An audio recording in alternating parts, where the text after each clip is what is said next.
रात के 12 बज रहे होते हैं और किरण, जो कि एक सब इंस्पेक्टर होती है, नशे में धुत अपने लड़खड़ाते कदमों से अपने घर पर जाके पहुंचती है और डोरबेल बजाती है। दोस्तों, जब डोरबेल बजाती है तो 2 मिनट के बाद उसका नौकर दरवाजा खोलता है, जिसकी उम्र लगभग 24 से 25 साल होती है। जैसे ही वो दरवाजा खोलता है, किरण लड़खड़ा कर गिर पड़ती है, जिसके बाद वो किसी तरह किरण को संभालते हुए कमरे में ले जाता है और उसे बेड पे लिटा देता है। और उसका नौकर जब वहां से जाने लगता है तो किरण कहती है, तुम आज रात कहीं नहीं जाओगे, तुम आज रात यहीं मेरे साथ ही सोओगे। मैं बहुत प्यासी हूँ, आज सारी रात तुम मेरी प्यास बुझाओगे, जैसा मैं कहती हूँ तुम वैसा करोगे। उसका जो नौकर होता है वो ये सुनकर थोड़ा सा हैरान हो जाता है कि उनकी मालकिन जो है वो इस वक्त काफी नशे में है। वो कहता है, मैडम आप ये क्या कह रही हैं? लेकिन किरण कहती है, जो कह रही हूँ सच कह रही हूँ और तुम्हें मेरी बात माननी ही पड़ेगी। अब उसका नौकर करे भी तो क्या करे, उसे अपने मालकिन की बात माननी ही पड़ती है। उसके बाद किरण कहती है, जाओ पहले नहा कर आओ। उसका नौकर अपने मालकिन के कहे मुताबिक नहाने चला जाता है और जब वो नहा कर आता है तो सीधे अपने मालकिन के बेडरूम में चला जाता है। तो किरण उससे कहती है, ऐसे नहीं, पहले जा करके म्यूजिक ऑन कर दो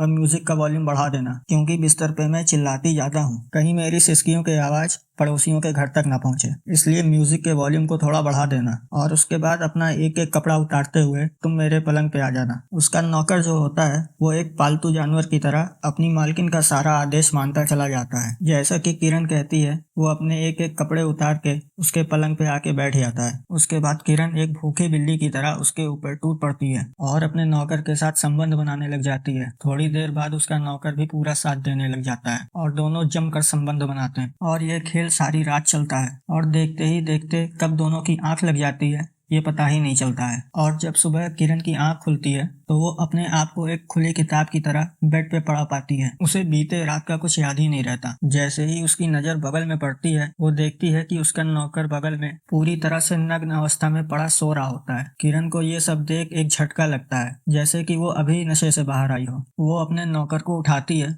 और पूछती है, तुम यहाँ क्या कर रहे हो? उसका नौकर कहता है, मैडम आप ही ने तो रात में मुझे यहाँ सोने को कहा था। किरण पूछती है, और क्या किया तुमने? उसका नौकर कहता है, मैडम प्यार किया। वो कहती है, कितनी बार? तो कहता है, सारी रात कम से कम 3 से 4 बार। ये सब सुन के किरण थोड़ी सी चौंक जाती है। फिर जैसे धीरे धीरे वो होश में आती है, उसे सारी बात याद आने लगती है। अब ये सिलसिला चालू हो चुका था और ये इतने आसानी से अब रुकने वाला नहीं था। अब इस खेल का जो अंजाम होने वाला था वो आपने सोचा भी नहीं होगा, ना ही किरण ने, ना ही उसके नौकर ने। चलिए तो इस कहानी को थोड़े विस्तार से सुनाते हैं। और हाँ, अगर आपने अभी तक चैनल को सब्सक्राइब नहीं किया है तो प्लीज चैनल को सब्सक्राइब कर दीजिएगा और अपनी राय कमेंट बॉक्स में जरूर लिखिएगा। और हाँ, वीडियो को अंत तक जरूर देखिएगा जानने के लिए क्या होता है इन लोगों के साथ। कहानी शुरू होती है आंध्र प्रदेश के एक छोटे से जिले रंगा से, जहाँ किरण 12वीं पास करने के बाद कॉलेज में एडमिशन ले लेती है। किरण अपने माँ बाप की एक लौती बेटी थी। किरण के पिता एक मामूली किसान थे और उसकी माँ एक हाउसवाइफ थी। लेकिन किरण के शौक जो थे थोड़े अजीब किस्म के थे।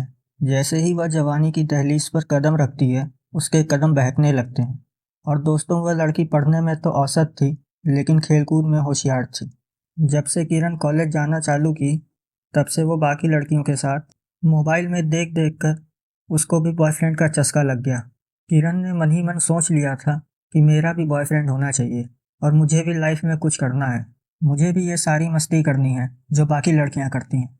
देखा देखी में किरण ने भी एक बॉयफ्रेंड बना लिया और उसके साथ उसका अफेयर शुरू हो गया। और किरण लाइफ में पहली बार उस लड़के के साथ संबंध बनाती है और उसको इतना ज़्यादा ये पसंद आता है कि वो फिर रुकती नहीं। वो अपने बॉयफ्रेंड के साथ बार बार संबंध बनाती है, लेकिन ये कुछ ज़्यादा दिन टिकने वाला नहीं था। लेकिन कुछ ही दिनों बाद किरण का मन अपने बॉयफ्रेंड से भर जाता है और उसके बाद वो कई अनजान लड़कों के साथ संबंध बनाना चालू कर देती है। इसी दौरान उड़ती उड़ती खबर उसके माँ बाप के पास पहुंच जाती है। किरण के माँ बाप अब सोच में पड़ गए थे कि बेटी अब गलत रास्ते पे निकल चुकी है, इसका कुछ करना होगा। तो वो किरण की शादी करने का सोचते हैं और जब इस बारे में किरण से बात करते हैं तो किरण साफ मना कर देती है।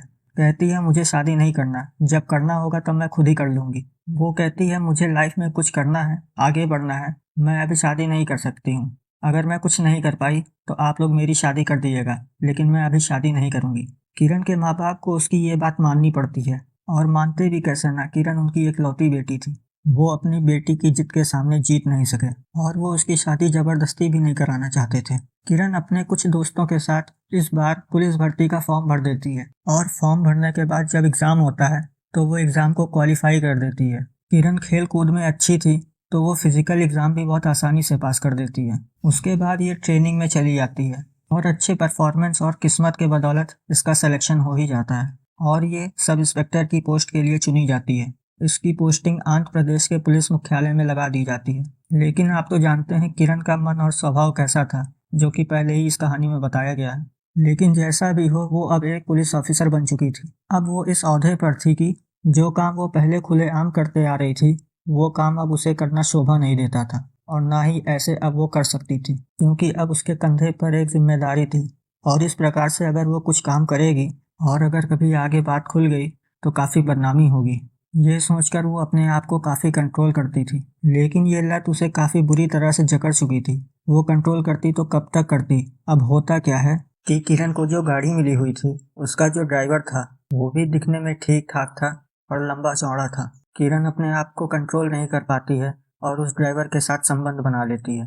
फिर ये सिलसिला उस ड्राइवर के साथ चालू हो जाता है, लेकिन ये भी ज़्यादा दिन तक टिक नहीं पाता, क्योंकि 2-3 महीने बाद उस ड्राइवर का ट्रांसफ़र हो जाता है और वो वहाँ से चला जाता है। उसके बाद किरण फिर से अकेली हो जाती है और अपने नए शिकार के तलाश में लग जाती है, जिसके साथ वो संबंध बना सके। लेकिन कुछ ही दिनों बाद उसको एक अपना नया शिकार मिल जाता है, जो कि उसी डिपार्टमेंट का कांस्टेबल होता है। फिर वो कांस्टेबल के साथ संबंध बनाना चालू कर देती है। इसी प्रकार से कुछ और महीने गुजरे थे, लेकिन अब होता क्या है कि जब वो डिपार्टमेंट में ही लोगों के साथ ये सब कर रही थी, तो कहीं से ये बात खुल जाती है और किरण की बदनामी शुरू हो जाती है। लोग अब इसी के बारे में बात करने लगे थे। जब इसकी खबर किरण को पता चलती है, तो वो उस कांस्टेबल के साथ अपने सारे संबंध को खत्म कर लेती है। अब किरण को लगने लगा था कि शादी ही एकमात्र रास्ता है, जिससे उसकी भूख प्यास लगातार मिटती रहेगी और जिसकी वजह से उसको बार बार बाहर मुंह भी नहीं मारना पड़ेगा। किरण अपने माँ बाप के पास जाती है और कहती है कि अब मैं शादी करने के लिए तैयार हूँ। आप लोग मेरे लिए कोई लड़का ढूंढ लीजिए। अगर मुझे पसंद आ गया तो मैं शादी कर लूंगी। किरण के माता पिता अब लड़का देखना शुरू कर देते हैं और किसी तरह से उनको एक इंजीनियर लड़का मिलता है, जिसका नाम बालाकृष्ण होता है, जो कि पीडब्ल्यूडी में एक जेई के पोस्ट पे तैनात था। लड़का देखने में ठीक ठाक था और बहुत ही सीधे स्वभाव का था। किरण को भी ये रिश्ता पसंद आता है और उसके बाद दोनों की शादी भी तय हो जाती है। जैसे ही इनकी शादी होती है और लड़की सपने सजाती है, सुहागरात के सपने देखती है, वैसे ही कुछ सपने किरण भी देख रही थी। जब रात होती है, उसका पति बेड पे आता है, लेकिन होता क्या है, जो कि किरण की तमन्ना होती है वो अधूरी रह जाती है। अब उसके सारे सपने चूर चूर हो गए थे, क्योंकि उसका पति उसकी अपेक्षाओं पर खरा नहीं उतर पाया था। वो किरण को सेटिस्फाई नहीं कर पाता है और 10 ही 15 मिनट में ढेर हो जाता है।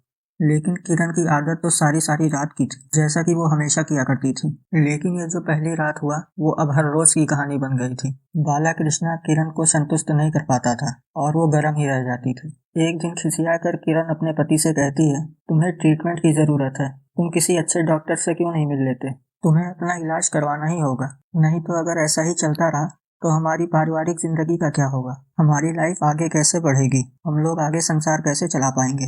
कहीं ना कहीं ये बालाकृष्ण को भी एहसास था कि उसमें कुछ ना कुछ कमजोरी तो है, कि वो ठीक तरीके से अपने वाइफ को संतुष्ट नहीं कर पा रहा है। वो कहता है, ठीक है, मैं किसी डॉक्टर को दिखाता हूँ। उसके बाद वो किरण सहित एक डॉक्टर के पास जाता है और अपना ट्रीटमेंट शुरू करवाता है। लेकिन होता क्या है दोस्तों, अगर आदमी में कोई भी बीमारी है या उसमें कोई कमी है, तो वो रातों रात ठीक होने वाली नहीं होती। किसी भी चीज को सही होने में कुछ ना कुछ समय तो लगता ही है, लेकिन कुछ बीमारी ऐसी होती है जो कि ठीक नहीं हो सकती, लेकिन अगर ठीक भी होगी तो पूरी तरीके से ठीक नहीं होगी और इसमें बहुत समय लगेगा। लेकिन डॉक्टर दिलासा देता है और ट्रीटमेंट को शुरू करवा देता है। लेकिन किरण क्या करे? किरण को एक एक दिन इंतजार करना बहुत कष्ट हो रहा था। उसकी तड़प बढ़ती जा रही थी। ये सब होते होते 6 महीने बीत गए थे और ये 6 महीने किरण ने कैसे काटे, वो तो आप अभी तक समझ ही गए होंगे। एक बार किरण नाइट पेट्रोलिंग कर रही होती है, तो उसे 3 से 4 लड़के एक दुकान का दरवाजा तोड़ते नजर आते हैं। किरण और उनके साथ जो 2 कांस्टेबल होते हैं, वो उन लड़कों का पीछा करने लग जाते हैं और कुछ ही दूर भागने के बाद वो लड़के पकड़े जाते हैं। जैसे ही वो पकड़े जाते हैं, वो रोने गिड़गिड़ाने लगते हैं। किरण से रिक्वेस्ट करने लगते हैं कि मैं ऐसा व्यक्ति नहीं हूँ, ये सब दोस्त मुझे यहाँ ले आए थे, मुझे बताया नहीं कि हम कहाँ जा रहे हैं। जब उस लड़के से पूछताछ हुई तो पता चला कि उसका इस दुनिया में कोई नहीं है और उसके बाद उस लड़के से नाम, पता, एड्रेस सब लेकर उसे थाने में बंद कर दिया जाता है। कुछ दिन बीतते हैं, लेकिन उसे कोई भी छुड़ाने को नहीं आता है। तब किरण समझ जाती है कि सच में इसका कोई नहीं है, ये जो बोल रहा था वो सच बोल रहा था। जब किरण उससे पूछताछ करती है तो वो बताता है कि वो एक होटल में काम करता था। किरण उससे पूछती है कि तुम्हें मिलता कितना था, तो वो बोलता है खाना पीना और कुछ पैसे दे देता था मालिक। अब किरण के दिमाग में कुछ और ही चल रहा था।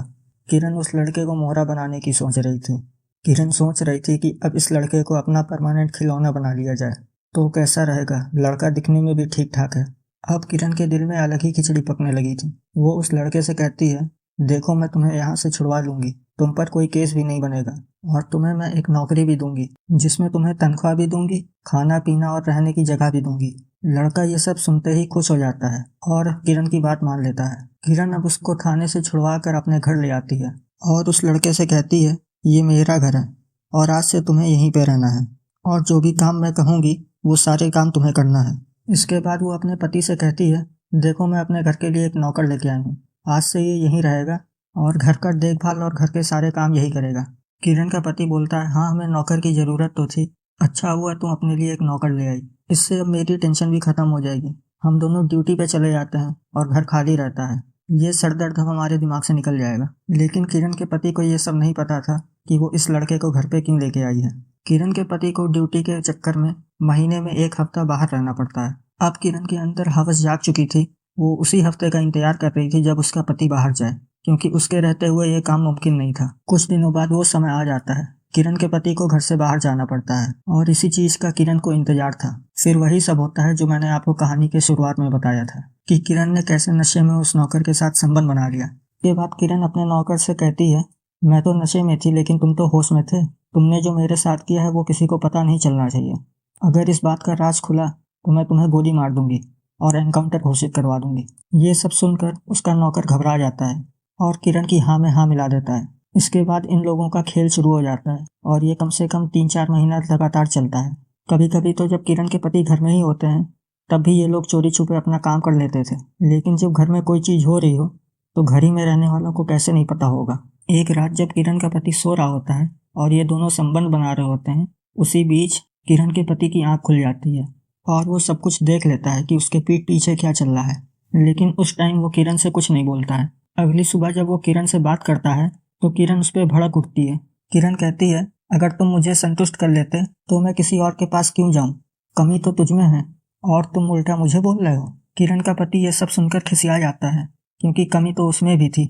उसके बाद आए दिन इन दोनों के बीच में झगड़े शुरू हो जाते हैं। कुछ दिनों बाद उसका पति फिर से अपने काम के लिए बाहर चला जाता है और किरण और उसका नौकर जमकर संबंध बना रहे होते हैं और उसके बाद बेड पे ही सो जाते हैं। लेकिन उसी रात घर में 3 अनजान आदमी घुस जाते हैं और इन दोनों पे गोली बरसा देते हैं।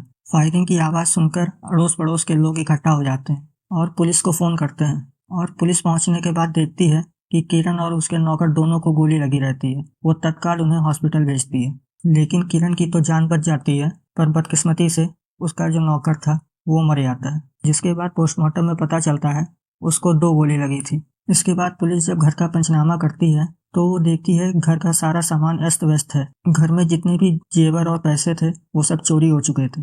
पुलिस को ये लगता है कि ये डकैती और चोरी का केस है। पुलिस अपने सारे खबरियों को तैनात कर देती है कि जैसे ही कोई जेवर बेचने आए वो पकड़ा जाए, और पुलिस की ये ट्रिक काम कर जाती है। कुछ ही हफ्तों बाद एक लड़का एक ज्वेलरी के शॉप पे सारे गहने बेचने आता है और पुलिस उसे पकड़ लेती है और उससे पूछताछ के दौरान उसके 2 और साथी भी पकड़े जाते हैं। जिसके बाद पुलिस को ये पता लगता है कि ये लोग चोरी करने नहीं आए थे, बल्कि इन लोगों को सुपारी दी गई थी। और इन तीनों ने जब पुलिस वालों को सुपारी देने वालों का नाम बताया तो पूरे पुलिस महकमे की आंख फटी की फटी रह गई। इन दोनों की सुपारी देने वाला कोई और नहीं बल्कि किरण का पति ही था। पुलिस अब उसको हिरासत में ले लिया और पूछताछ के दौरान पता चला कि वो किरण से तंग आ चुका था, क्योंकि किरण उसी के सामने अनजान मर्द के साथ संबंध बना रही थी और वो अपनी पत्नी को दूसरे मर्द के साथ झूलता नहीं देख सकता था। इसके बाद किरण के पति को जेल हो गई, लेकिन कुछ ही महीनों बाद वो बेल पे बाहर आया और वो शाम को टहल रहा था कि किसी अज्ञात वाहन ने उसे टक्कर मार दी और उसकी मृत्यु हो गई। और ये अभी तक नहीं पता चल पाया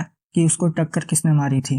किरण भी अब इस्तीफा देके कहीं गुमनाम जिंदगी बिता रही है जिसका अब कोई ठिकाना नहीं है। तो ये थी दोस्तों आज की कहानी। ये कहानी आपको कैसी लगी कमेंट में ज़रूर बताएं, और अगर चैनल को सब्सक्राइब नहीं किया है तो प्लीज़ चैनल को सब्सक्राइब करें।